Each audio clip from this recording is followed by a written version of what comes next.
ओम शांति। आज 20 मार्च 2021 की मुरली में बाबा ने कहा, मीठे बच्चे, तुम्हारा धंधा है मनुष्यों को सुजाग करना, रास्ता बताना। जितना तुम देही अभिमानी बनकर बाप का परिचय सुनाएंगे, उतना कल्याण होगा। आज की मुरली का प्रश्न है, गरीब बच्चे अपनी किस विशेषता के आधार पर साहूकारों से आगे जाते हैं? उत्तर, गरीबों में दान पुण्य की बहुत श्रद्धा रहती है। गरीब भक्ति भी लगन से करते हैं। साक्षात्कार भी गरीबों को होता है। साहूकारों को अपने धन का नशा रहता, पाप जास्ती होते, इसलिए गरीब बच्चे उनसे आगे चले जाते हैं। गीत है ओम नमो शिवाय। अब सुनते हैं मुरली विस्तार से। ओम शांति। तुम मात पिता हम बालक तेरे, यह तो जरूर परमपिता परमात्मा की महिमा गाई हुई है। यह तो क्लियर महिमा है, क्योंकि वह रचयिता है। लौकिक माँ बाप भी बच्चे के रचयिता है। पारलौकिक बाप को भी रचता कहा जाता है। बंधु सायक बहुत महिमा गाते हैं। लौकिक बाप की इतनी महिमा नहीं है। परमपिता परमात्मा की महिमा ही अलग है। बच्चे भी महिमा करते हैं। ज्ञान का सागर है, नॉलेजफुल है, उनमें सारा ज्ञान है। नॉलेज कोई शरीर निर्वाह की पढ़ाई का नहीं है। उनको ज्ञान का सागर नॉलेजफुल कहा जाता है। तो जरूर उनके पास ज्ञान है, परंतु कौन सा ज्ञान? यह सृष्टि चक्र कैसे फिरता है, उसका ज्ञान है। तो वही ज्ञान सागर पतित पावन है। कृष्ण को कभी पतित पावन व ज्ञान का सागर नहीं कहते। उनकी महिमा बिल्कुल न्यारी है। दोनों हैं भारत के निवासी। शिव बाबा की भी भारत में महिमा है। शिव जयंती भी यहाँ मनाते हैं। कृष्ण की जयंती भी मनाते हैं। गीता की भी जयंती मनाते हैं। 3 जयंती मुख्य है। अब प्रश्न उठता है कि पहले जयंती किसकी हुई होगी, शिव की या कृष्ण की? मनुष्य तो बिल्कुल ही बाप को भूले हुए हैं। कृष्ण की जयंती बड़े धूमधाम से प्यार से मनाते हैं। शिव जयंती का इतना किसको पता नहीं है, न गायन है। शिव ने क्या आकर किया, उनकी बायोग्राफी का किसको पता नहीं है। कृष्ण की तो बहुत बातें लिख दी है।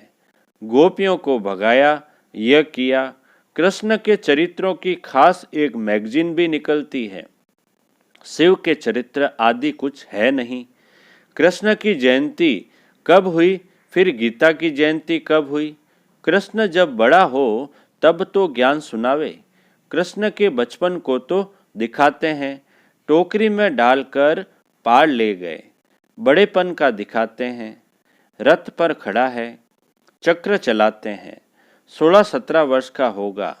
बाकी चित्र छोटेपन के दिखाए हैं। अब गीता कब सुनाई? उसी समय तो नहीं सुनाई होगी जब लिखते हैं फलानी को भगाया, यह किया। उस समय तो ज्ञान शोभे भी नहीं। ज्ञान तो जब बुजुर्ग हो तब सुनाए। गीता भी कुछ समय बाद सुनाई होगी। अब शिव ने क्या किया, कुछ पता नहीं। अब शिव ने क्या किया, कुछ पता नहीं। अज्ञान नींद में सोए पड़े हैं। बाप कहते हैं, मेरी बायोग्राफी का कोई को पता नहीं है। मैंने क्या किया? मुझे ही पतित पावन कहते हैं। मैं आता हूँ तो साथ में गीता है। मैं साधारण बूढ़े अनुभवी तन में आता हूँ। शिव जयंती तुम भारत में ही मनाते हो। कृष्ण जयंती, गीता जयंती, यह 3 मुख्य है। राम की जयंती तो बाद में होती है। इस समय जो कुछ होता है वह बाद में मनाया जाता है। सत्युग त्रेता में जयंती आदि होती नहीं। सूर्यवंशी से चंद्रवंशी वर्षा लेते हैं और किसकी महिमा है नहीं। सिर्फ राजाओं का कोरोनेशन मनाते होंगे। बर्थडे तो आजकल सब मनाते हैं। वह तो कॉमन बात हुई। कृष्ण ने जन्म लिया, बड़ा होकर राजधानी चलाई, उसमें महिमा की तो बात ही नहीं। सत्युग त्रेता में सुख का राज्य चला आया है। वह राज्य कब कैसे स्थापन हुआ, यह तुम बच्चों की बुद्धि में है। बाप कहते हैं, बच्चों, मैं कल्प के संगम युग पर आता हूँ। कलयुग का अंत है पतित दुनिया, सतयुग आदि पावन दुनिया। मैं बाप भी हूँ, तुम बच्चों को वर्षा भी दूंगा। कल्प पहले भी तुमको वर्षा दिया था, इसलिए तुम मनाते आए हो, परंतु नाम भूल जाने से कृष्ण का नाम डाल दिया है। बड़े ते बड़ा शिव है ना। पहले तो जब उनकी जयंती हो तब फिर आकर फिर साकार मनुष्य की हो। आत्माएं तो सब वास्तव में ऊपर से उतरती है। मेरा भी अवतरण है। कृष्ण ने माता के गर्भ से जन्म लिया, पालना ली, सबको पुनर्जन्म में आना ही है। शिव बाबा पुनर्जन्म नहीं लेते हैं, आते तो है ना। तो ये सब बाप बैठ समझाते हैं। ब्रह्मा विष्णु शंकर की त्रिमूर्ति दिखाते हैं ना। ब्रह्मा द्वारा स्थापना, क्योंकि शिव को तो अपना शरीर है नहीं। खुद बैठ बताते हैं, मैं इनके बूढ़े तन में आता हूँ। यह अपने जन्मों को नहीं जानते हैं। इनके बहुत जन्मों के अंत का यह जन्म है, तो पहले पहले समझाना पड़े। शिव जयंती बड़ी या श्री कृष्ण जयंती बड़ी। अगर कृष्ण ने गीता सुनाई तो गीता जयंती तो श्री कृष्ण के बहुत वर्षों के बाद हो सके, जबकि कृष्ण बड़ा हो। ये सब समझने की बातें हैं ना। लेकिन वास्तव में शिव जयंती के बाद हुई फट से गीता जयंती। यह भी पॉइंट्स बुद्धि में रखनी है। पॉइंट तो ढेर है, बिगड़ नोट किए याद रह न सके। बाबा इतना नजदीक है, उनका रथ है। वह भी कहते हैं सब पॉइंट समय पर याद आ जाए, मुश्किल है। बाबा ने समझाया है, सबको दो बाप का राज समझाओ। शिव बाबा की जयंती मनाते हैं, जरूर आता होगा। जैसे क्राइस्ट, बुद्ध आदि आकर अपना धर्म स्थापन करते हैं, वह भी आत्मा आकर प्रवेश कर धर्म स्थापन करती है। वह है हेवनली गॉड फादर, सृष्टि के रचयिता। तो जरूर नई सृष्टि रचेंगे, पुरानी थोड़ी रचेंगे। नई सृष्टि को स्वर्ग कहा जाता है, अभी है नर्क। बाबा कहते हैं, मैं कल्प कल्प के संगम पर आकर तुम बच्चों को राजयोग का ज्ञान देता हूँ। यह है भारत का प्राचीन योग। किसने सिखाया? शिव बाबा का नाम तो गुम कर दिया है। एक तो कहते गीता का भगवान श्री कृष्ण और विष्णु आदि के नाम दे देते हैं। शिव बाबा ने राजयोग सिखाया था, किसको पता नहीं है। शिव जयंती निराकार की जयंती ही दिखाते हैं। वह कैसे आया, क्या आकर किया, यह तो सर्व का सद्गति दाता, लिबरेटर, गाइड है। अभी सर्व आत्माओं को गाइड चाहिए परमात्मा, वह भी आत्मा है। जैसे मनुष्यों का गाइड भी मनुष्य होता है, वैसे आत्माओं का गाइड भी आत्मा चाहिए। वह तो सुप्रीम आत्मा ही कहेंगे। मनुष्य तो जब सब पुनर्जन्म ले पतित बनते हैं, फिर पावन बनाए वापस कौन ले जाए। बाप कहते हैं, मैं ही आकर पावन होने की युक्ति बताता हूँ। तुम मुझे याद करो। कृष्ण तो कह न सके कि देह का संबंध छोड़ो। वह तो 84 जन्म लेते हैं, सब संबंधों में आते हैं। बाप को अपना शरीर नहीं है। तुमको यह रूहानी यात्रा बाप सिखलाते हैं। यह है रूहानी बाप की रूहानी बच्चों प्रति रूहानी नॉलेज। कृष्ण कोई का रूहानी बाप थोड़ी है, सबका रूहानी बाप मैं हूँ। मैं ही गाइड बन सकता हूँ। Liberator, guide, blissful, peaceful, ever pure, सब मेरे लिए कहते हैं। अभी तुम आत्माओं को नॉलेज दे रहे हैं। बाप कहते हैं, मैं इस शरीर द्वारा तुमको दे रहा हूँ। तुम भी शरीर द्वारा नॉलेज ले रहे हो। वह है गॉड फादर। उनका रूप भी बताया है। जैसे आत्मा बिंदी है, वैसे परमात्मा भी बिंदी है। यह कुदरत है ना, यह कुदरत है ना। वास्तव में बड़ी कुदरत तो यह है, इतने छोटे स्टार में 84 जन्मों का पार्ट है। यह है कुदरत। बाप का भी ड्रामा में पार्ट है। भक्ति मार्ग में भी तुम्हारी सर्विस करते हैं। तुम्हारी आत्मा में 84 जन्मों का पार्ट है, अविनाशी है। इसको कहा जाता है कुदरत। इसका वर्णन कैसे करें? इतनी छोटी सी आत्मा है। ये बातें सुनकर वंडर खाते हैं। आत्मा है भी स्टार मुहाफिक। 84 जन्म एक्यूरेट भोगती है, सुख भी वह एक्यूरेट भोगेगी। यह है कुदरत। बाप भी है आत्मा, परमात्मा। उनमें सारी नॉलेज भरी हुई है जो बच्चों को समझाते हैं। यह है नई बातें। नए मनुष्य सुनकर कहेंगे इनका ज्ञान तो कोई शास्त्र आदि में भी नहीं है। फिर भी जिन्होंने कल पहले सुना है, वर्षा लिया है, वही वृद्धि को पाते रहते हैं। टाइम लगता है, प्रजा ढेर बनती है, वह तो सहज है। राजा बनने में मेहनत है। मनुष्य जो बहुत धन दान करते हैं तो राजाई घर में जन्म लेते हैं। गरीब भी अपनी हिम्मत अनुसार जो कुछ दान करते होंगे तो वह भी राजा बनते हैं। जो पूरे भगत होते हैं वह दान पुण्य भी करते हैं। साहूकारों से पाप जास्ती होते होंगे। गरीबों में श्रद्धा बहुत रहती है, वह बहुत प्यार से थोड़ा भी दान करते हैं तो बहुत मिलता है। गरीब भक्ति भी बहुत करते हैं। दर्शन दो नहीं तो हम गला काट देते हैं। साहूकार ऐसे नहीं करेंगे। साक्षात्कार भी गरीबों को होते हैं, वही दान पुण्य करते हैं। राजाएं भी वह बनते हैं। पैसे वालों को अहंकार रहता है। यहाँ भी गरीबों को 21 जन्म का सुख मिलता है। गरीब जास्ती है, साहूकार पिछाड़ी में आएंगे। तो भारत जो इतना ऊंच था सो फिर इतना गरीब कैसे हुआ? तुम समझते हो। अर्थक्वेक आदि में सब महल आदि चले जाएंगे तो गरीब हो जाएंगे। रावण राज्य होने से हाहाकार हो जाता है तो फिर ऐसी चीजें रह न सके। हर चीज की आयु तो होती है ना।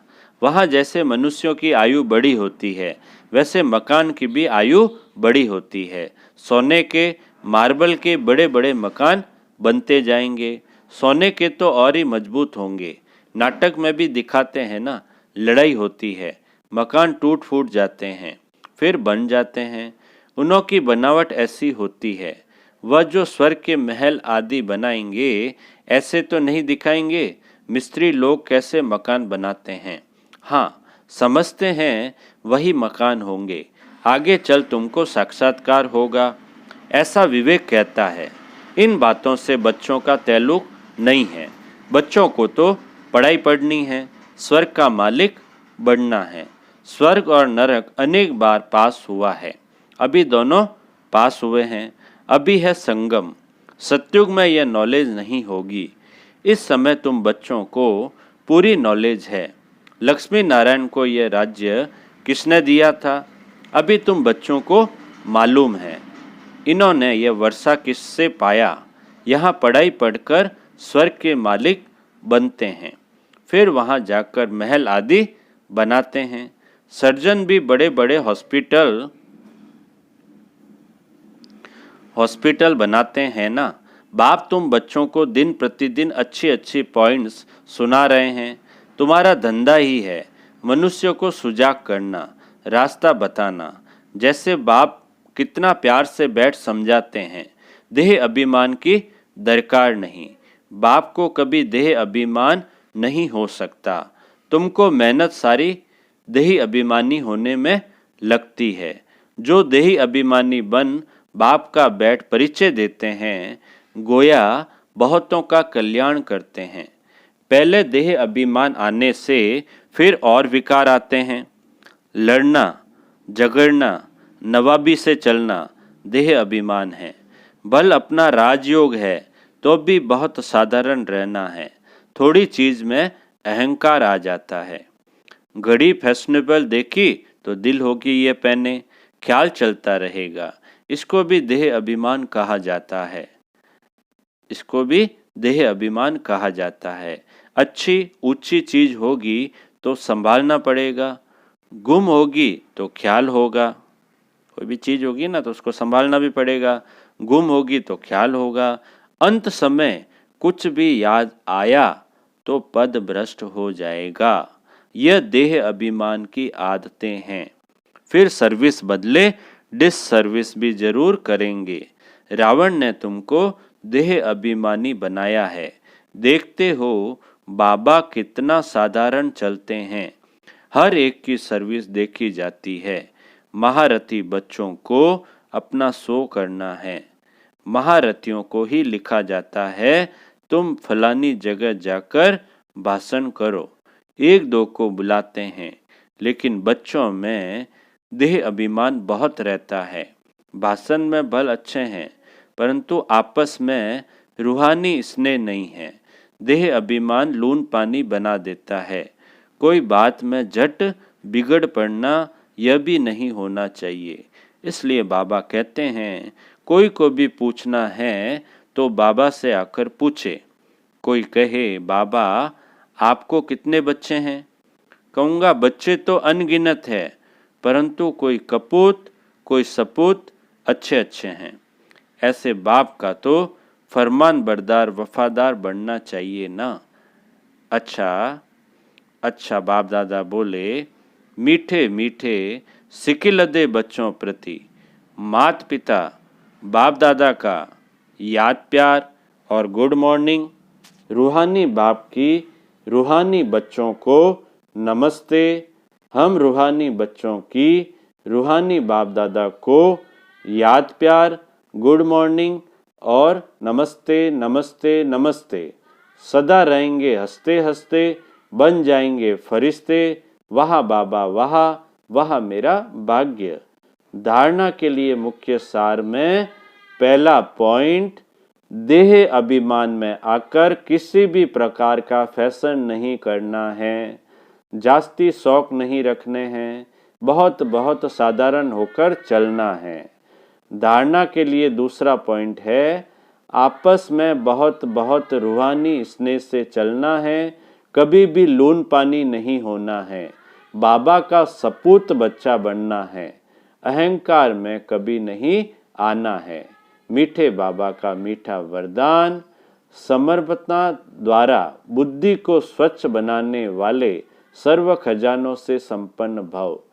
समर्पणता द्वारा बुद्धि को स्वच्छ बनाने वाले सर्व खजानों से संपन्न भव। विस्तार, ज्ञान का श्रेष्ठ समय का खजाना जमा करना व स्थूल खजाने को 1 से लाख गुना बनाना अर्थात जमा करना, इन सब खजानों में संपन्न बनने का आधार है स्वच्छ बुद्धि और सच्चे दिल। लेकिन बुद्धि स्वच्छ तब बनती है जब बुद्धि द्वारा बाप को जानकर उसे बाप के आगे समर्पण कर दो। शुद्र बुद्धि को समर्पण करना अर्थात देना ही दिव्य बुद्धि लेना है। स्लोगन, एक बाप दूसरा न कोई, इस विधि द्वारा सदा वृद्धि को प्राप्त करते रहो। एक बाप दूसरा न कोई, इस विधि द्वारा सदा वृद्धि को प्राप्त करते रहो। अच्छा, ओम शांति।